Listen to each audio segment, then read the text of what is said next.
5 questions to ask yourself before setting your offer price.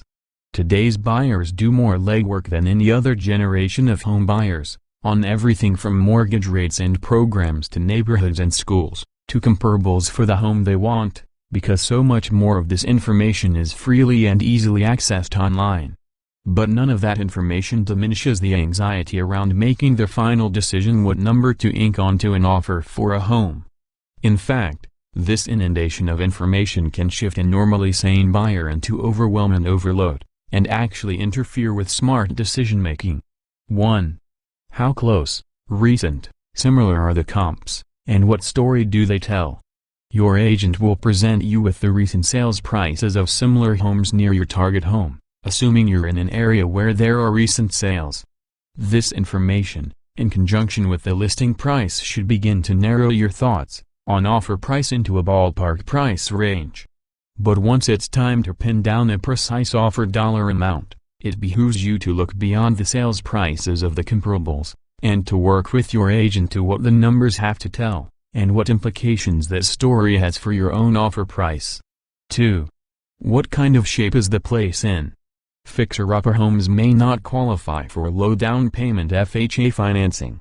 That can force you to come up with a larger down payment, or evaluate the feasibility of obtaining a purchase plus loan.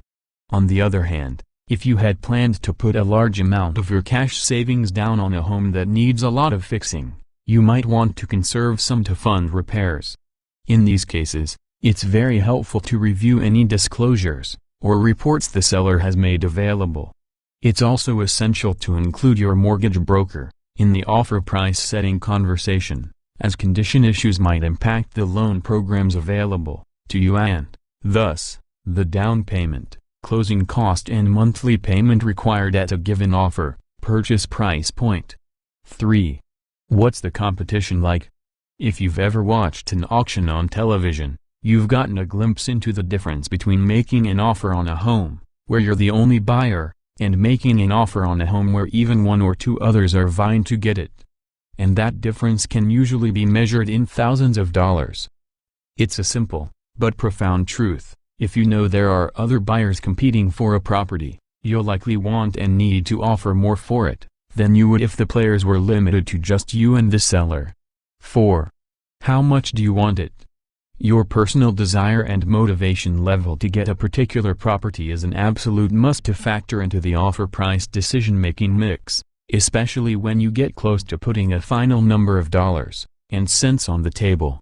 Of course, your home is an asset and a major investment, so your offer price is a decision about which you want to be smart, logical and deliberate. But we're also talking about the place that will serve as the backdrop and environment for your everyday life and your family's lives, too. What can you truly afford? No, really.